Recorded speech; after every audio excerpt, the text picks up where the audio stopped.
Greetings, fanboys and fangirls. Jared here with another video review from Fanboys Forever. And today I have the privilege of bringing you a review of the Masters of the Universe Flying Fist He-Man. Flying Fist He-Man is of course based upon the classic variant from the original Motu toy line. As you can see, it has been faithfully recreated here for Masters of the Universe Origins. Looking at the always beautiful card art, you can see a terrific illustration of He-Man looking very classic. You have some bursts there on the front, including all of the different weapons featured on this beautiful large-sized card. We can see a cross-sell for the newest wave that's out in stores, and we can also see an explanation of the action features. It says, He-Man battles back vile villains with fist-flinging power.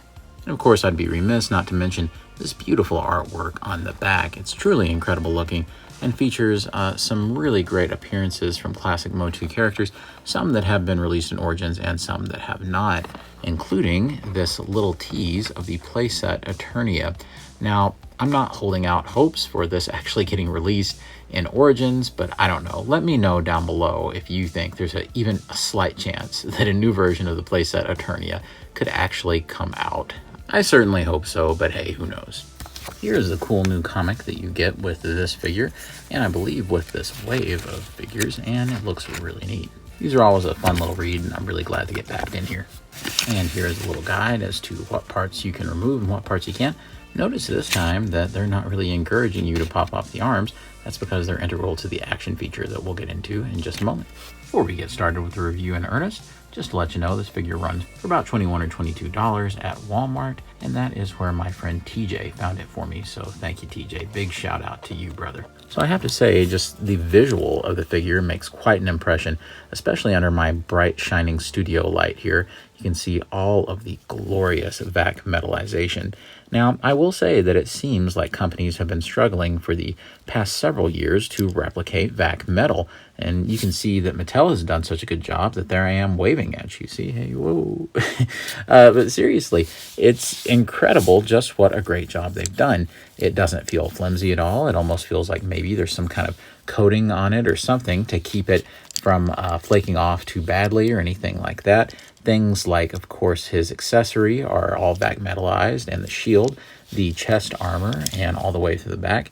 Even gold and silver vac metal just being put together nicely, and red vac metal. It's just gorgeous. I do think that Mattel is at an advantage here because the pieces they're using it on aren't having to articulate or feel much friction with any other vac metal pieces. And so I think that that's the biggest concern a lot of companies have, but I just have to get that out of the way because if I don't, I'm just going to gush about it the entire review. This was gorgeous when they did it for the Battle Armor He-Man. That was the Target exclusive, and it's still gorgeous here. And just for the record, this never did wear off, flake off, or have any kind of quality control problem. So good for you, Mattel. Other than that, we can see that we have the vintage He-Man head sculpt. Of course, they have pretty well switched to this completely, abandoning the more mini-comic styled head for that first release, although I'm not a huge fan of that mini-comic styled head that they used to give us in the line. I think it's all right, but I like this one so much better. This is the perfect update of the kind of vintage He-Man head, and it also happens to be a really good paint sample. I've seen a few of these not turn out so great, with the eye paint not properly lined up, which seemed to be more of a problem with the single-carded release they did. The chest armor itself, the sculpt looks really nice on that, and it is a very faithful recreation of He-Man's breastplate from that original figure. Moving on down, you can see that He-Man actually has white fur on the boots this time, and the paint mask got a little off track there, but it's all right. He's got red gauntlets and a red belt. On the back, you can see the furry loincloth, of course.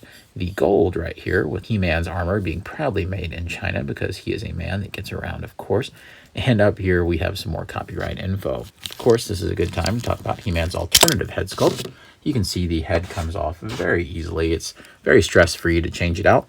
And we have a reversioning of the kind of angry or yelling head sculpt that we saw in that Target exclusive set.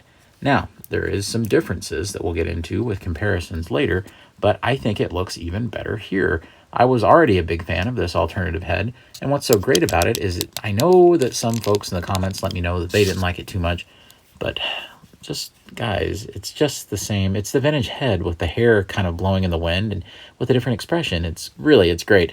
I do think it's kind of funny that this head is more kind of dark tan like the arms are, right? This head is a little lighter and matches the neck better, but doesn't match the arms as much. So you get kind of a funny situation. It does end up making this look a little bit better because it needs to flow with the neck more than it needs to flow with the arms. But just kind of a funny inconsistency, I guess, with the plastic. Still, I really think that this looks terrific. And in comparisons, I'll show you why it looks even better than last time. Of course, the crux of this figure is that it's a deluxe action feature figure. And we know Mattel has really, honestly, done a very good job with these in the past on the Origins figures. Very few times has the action feature not worked as well as it should. I think Clamp Champ was a little bit of a letdown in some ways because the clamp really wouldn't hold a figure. But this time, see for yourself. There's two different ways to activate the action feature. You can either use this to make the figure pivot, or this up here where you can also store a weapon we'll get into later. Using the one on the back, you can see that everything works exactly like it should. It basically just spins the figure side to side, and you can see that his giant bola here just kind of spins, and so does the middle of the shield. And you can see that if you hold it for a second, it really spins, so just like that. So the moral of the story is even though the shield will spin, it's a lot easier to make the bola spin. I think the action feature works really well. The one issue that I'm having is kind of after I activate it for a while, this kind of flies out of his hand, as you could see earlier. Other than that, I think it's a terrific recreation of that original action feature, and it works spectacularly, so great job, Mattel.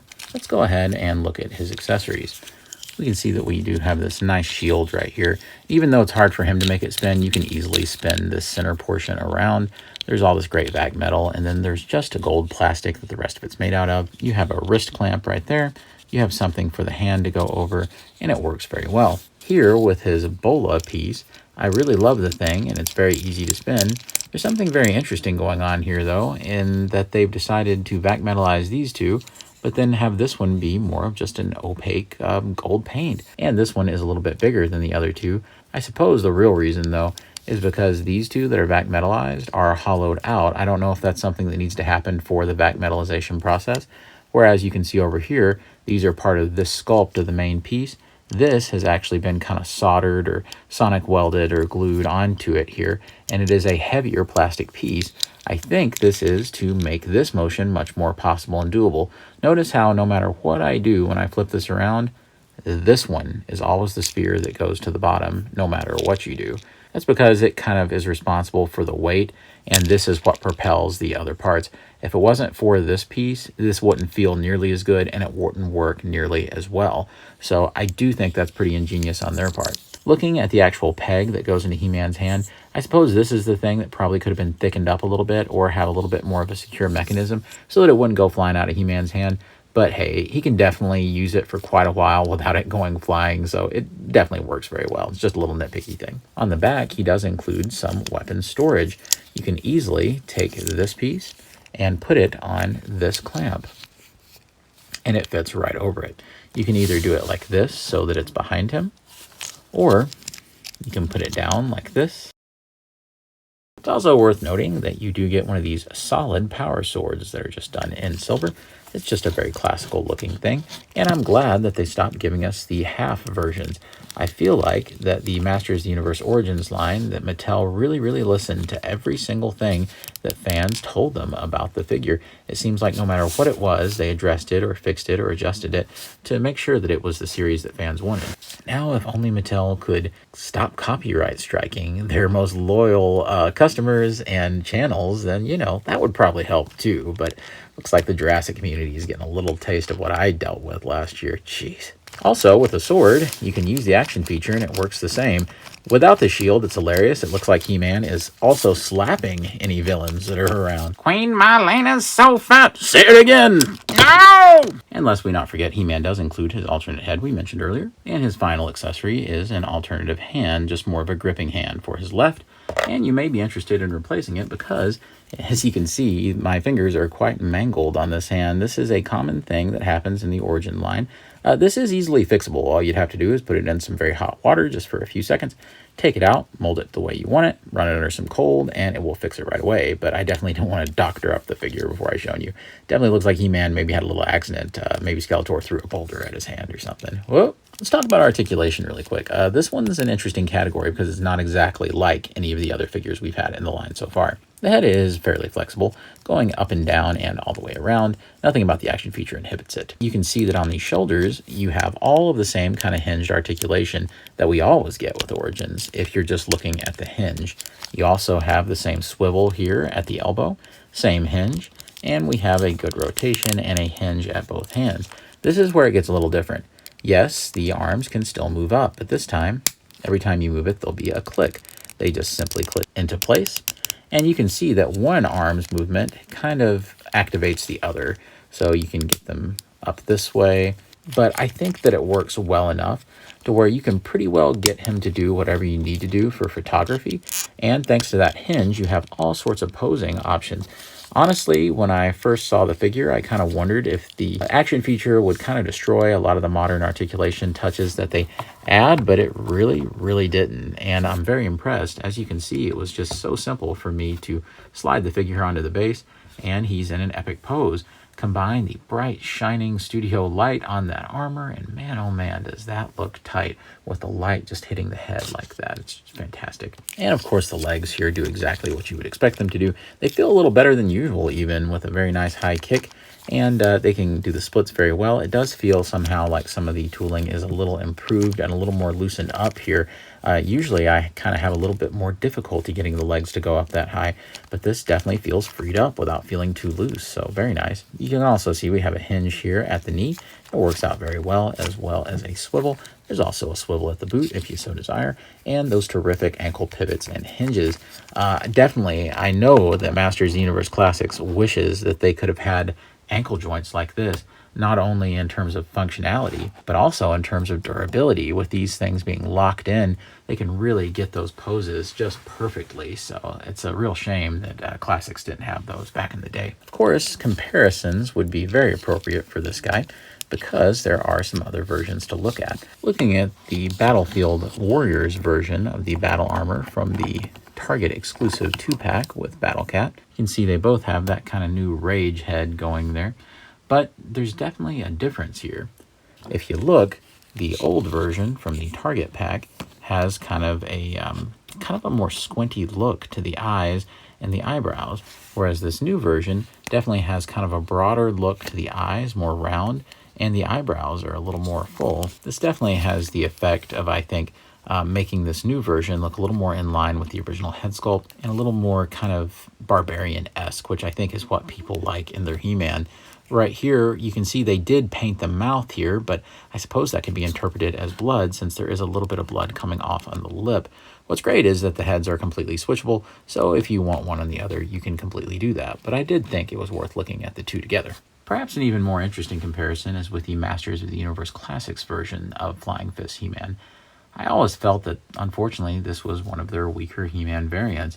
It did come out near the tail end of the line, and it was more of a way, I always thought, to kind of check this one off for the toy line when they were trying to get all those vintage releases recreated. I think there's a couple of problems here. He's perhaps a little too tan, and unfortunately, without that vac metal, it really hurts the overall look of the figure, especially when you have them side by side like this. There's a good chance that Masters of the Universe Classics will probably always be what I consider my Masters of the Universe, and something very near and dear to my heart. However, surprisingly, this is one of the only times, maybe the only time, I brought out one of these figures for a comparison, and it got literally outshone by the Origins figure. So it's great to see Flying Fist He-Man actually be given justice in a modern toy form. In summation, it would be easy to say that this He-Man succeeds in practically every way. It includes a wealth of awesome play features and accessories, including a great alternate portrait, and of course the actual Flying Fist action feature that works so very well. This doesn't seem like a throwaway release, kind of like the Masters of the Universe Classics version did, I hate to say. In a line that typically didn't have those kinds of releases, it really stood out as being a little lazier than the rest. However, this one actually seems like a special celebration of the original figure, and is definitely perhaps the most eye-catching of all of the figures they have released. On its giant card and its excellent vac metal look, I'd be hard-pressed to say that any kid could go through the toy aisle and ignore this one. It practically begs for your attention. And speaking of that, if you got a kid or a nephew or something, they're not really into Masters of the Universe, then I think this would be the perfect figure to get them. Not only is it great for collectors, but I think kids would have an incredible time with it as well. This thing is way more fun than the action feature-laden giant figures of He-Man and the Masters of the Universe, the CGI Netflix show. I can tell you that this is definitely the better option. Its action feature is fast and interesting, its colors just pop, that I think could get practically anyone excited about the line. I sure want to thank you for watching the review today. Of course, stay tuned to the channel. It's been kind of difficult for me to get my hands on the latest wave of Masters of the Universe Origins, and I practically have all of them now, but there's only 1 or 2 left, and I'm definitely waiting to have those in hand so that I can do a proper updated version of the list. We're now about 50 figures deep into Masters of the Universe Origins, and as hard as that is to believe, it's really proving to be quite an expansive line.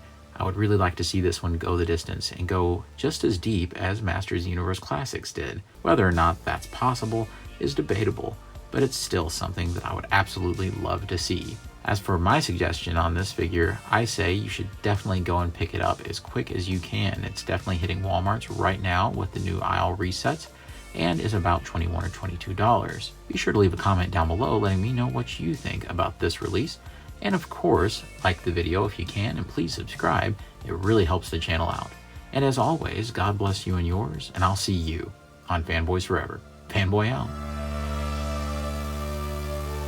Queen Marlena's so fat. Say it again! No!